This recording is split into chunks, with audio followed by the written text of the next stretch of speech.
I just went down the rabbit hole of red pill content, and it's so crazy because the men who watch red pill content, they all have this same outlook where even if abuse is happening in the relationship, usually they're the abusers, right? That you have to stick around and you're taking the easy way out by getting a divorce. The easy way out. That is the easy way out. And people today, they can't stick it out and be strong and create a marriage that's strong. They can't get through the tough times. The thing they don't understand is this isn't tough times they're putting us through, a lot of these men. It's straight up abuse, okay? There is a difference between going through hard times in a marriage and going through abuse. There's a difference, but these guys who watch the red pill content, they don't understand that. They look at abuse as just going through hard times. No, you're being abusive. There is a huge difference. They don't get it. They don't get it. Just stick it. Somewhere right now, there's a man that is 2 to 3 podcast episodes or YouTube videos away from becoming the worst version of himself and entering the toxic cycle of being red-pilled. And yes, it is a cycle, and it feeds on men who are trying to find purpose or feeling an insecurity of some sort. More and more Gen Z women are trying to date millennial men because they missed the red pill manosphere stuff. So millennial men are like more normal than Gen Z men. There's a stat that about 60% of young men are single, while only 30% of young women are single. The disparity in those numbers are showing up because younger women are dating older men, because those men skipped the red pill manosphere content. They actually learn how to speak to women in public. They actually learn how to live offline. And that's very important, because I think what we need to do is show the young men today that what they're listening to online is only hurting them, and that they really need to get offline and start talking to women in real life and pick up the social skills that are going to get them to dates and get them to relationships. Pill content is ruining the lives of young men. A lot of men are so afraid of being labeled a simp. They won't even compliment a woman. They won't even be nice to a woman because they are so afraid of being a simp. Keeping you single. Half of the men that make this content are single men or men that do not have a happy, healthy relationship. Every single rule in that playbook is written by another man. It wasn't women telling men to hide their feelings. It wasn't a woman that told you your worth was measured by money or muscles or clout. It was other men, broken men, who passed down their pain like it was some type of heirloom. And behind all of that is two systems: capitalism and patriarchy, both of which absolutely thrive on loneliness. These systems need men to compete, not connect. The system needs you to think that power equals respect. Because if you ever were to learn empathy, then you would stop believing all the fairy tales that have been fed to you. So instead of teaching men how to feel, emotionally regulate, and to connect, society told them to get tougher. The internet allowed them to find forums and other men to convince them that it wasn't the system creating their loneliness, it was women. But the truth is so much simpler than that. Men are lonely because the world they were promised by other men has collapsed. They were promised purpose and handed debt. They were promised families and they were handed algorithms. You can't build relationships in a system which treats everyone like competition. This was never about blaming women. It was about healing men. And your only way out is not through dominance. It's through connection, vulnerability, community, purpose. The male loneliness epidemic is a made-up thing. It's not biology. It's from failed policy, from other men in a system dominated by men. Is a byproduct of the patriarchy, telling men they have to be strong, while capitalism simultaneously ensures that they never will be. Because the real revolution isn't about reclaiming masculinity, it's about reclaiming humanity. And I was staying with him in Vancouver, and something changed. And you want to know what changed? What was he started watching podcasts like Fresh and Fit. Oh my God. Listening to content about MGTOW, and that man changed. And I would sit across from him and not understand the person that I was seeing. I felt like I was waking up to somebody that I did not know. Oh my God. I am qualified to talk about this shit. I am qualified to understand the repercussions that red pill content have on. Sweetheart, you got to put the cope in the bag, all right? I'm going to let you know right now. If he was probably a loser before, clearly he was. I mean, you was, you had to go buy him a mattress, and then you put it in a Passat and you brought it to him. Like that was he needed you to build him up.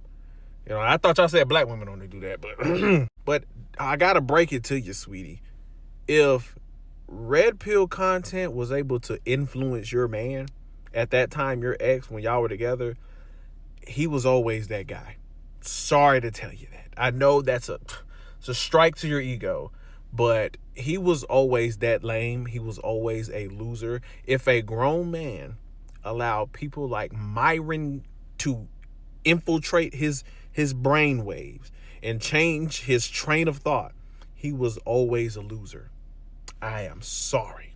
I know you probably didn't see it or wanted to believe it because you were chasing this dream of him becoming successful and becoming that millionaire because he was a producer, blah, blah, blah. That's what you was banking on. Ain't got shit to do with none of that other shit you was talking. That's what you was investing in. Nah, yeah, it's okay. But you just wasn't the girl that he wanted. And he was probably still a loser. Red pill content is not ruining a man, a grown-ass man.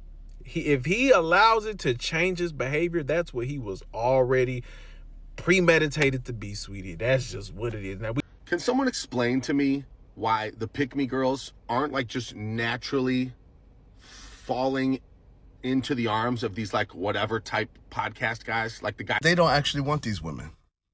They talk all this rhetoric for their podcasts, but these kind of men actually want independent, strong-minded women. Not so they can actually better their life. No, because they want to break them down. You have to really watch these guys' movements and how they actually respond to women. These men don't want to better or help women. They want to diminish them, devalue them.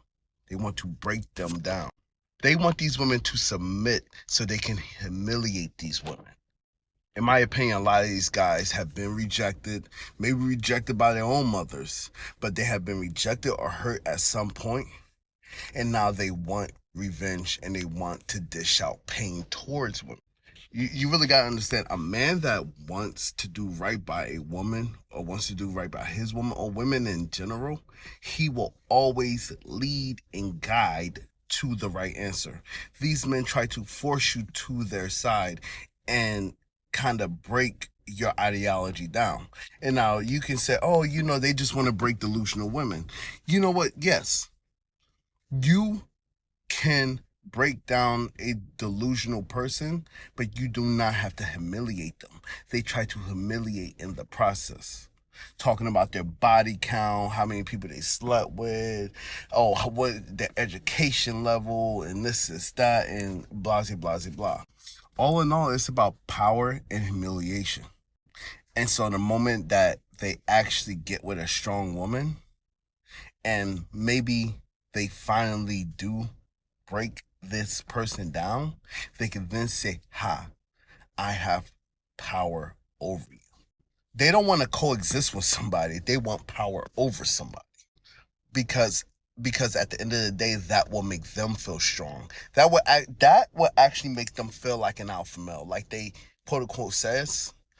This, they don't understand that actually leading and guiding and protecting, that what really makes an alpha male.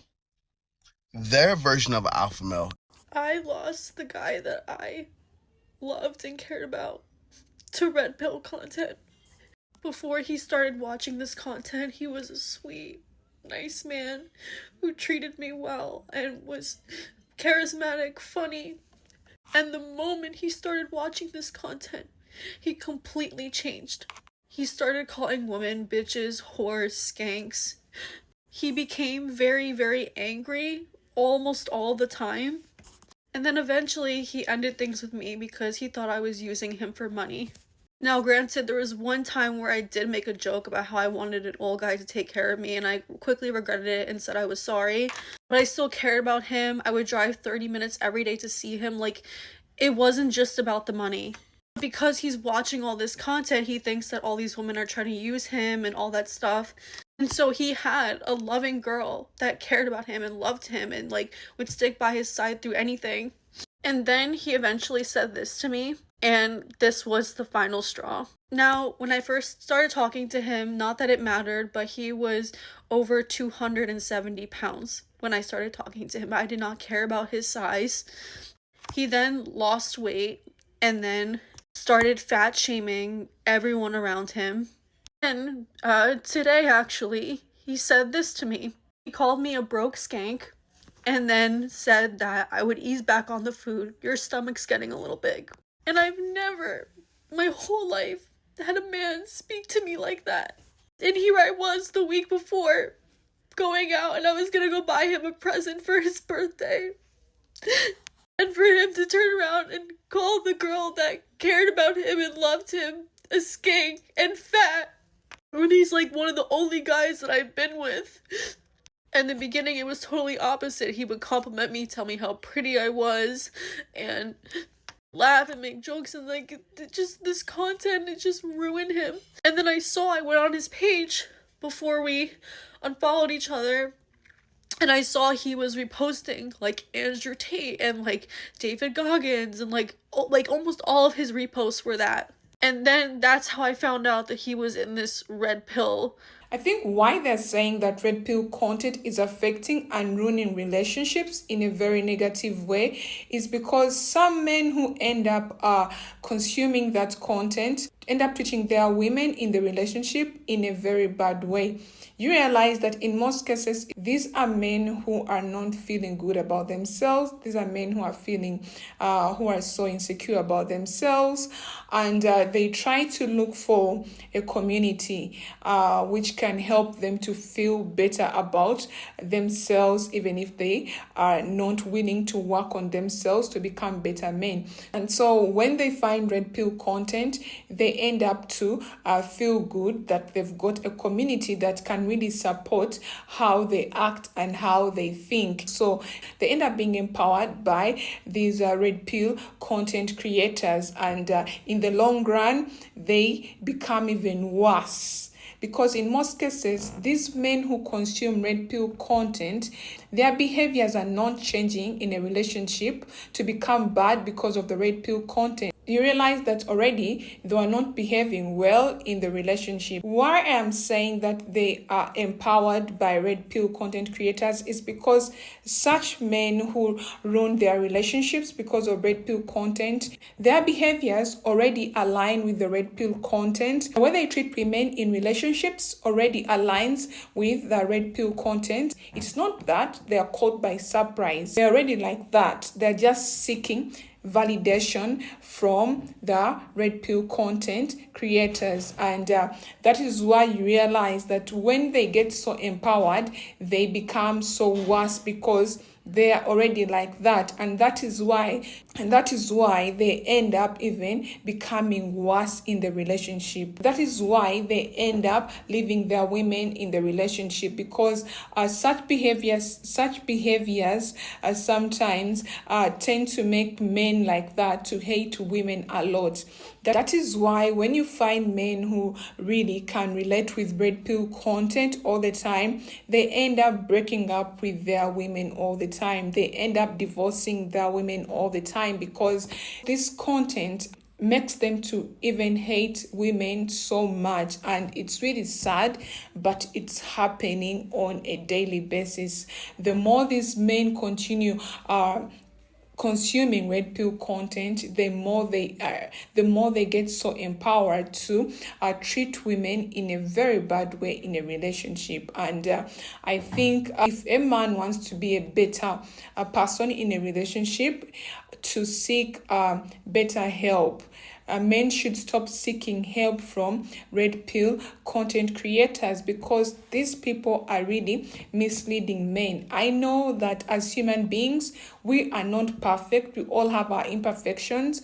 But in most cases, if you are a man and you have a weakness of not treating women well, you need to seek better help, because when you seek better help, you can become better for yourself. You can become a better man for yourself and for the people around you, because you realize that when people are not treating others well, sometimes it's hard for them to understand that in case they are dealing with trauma.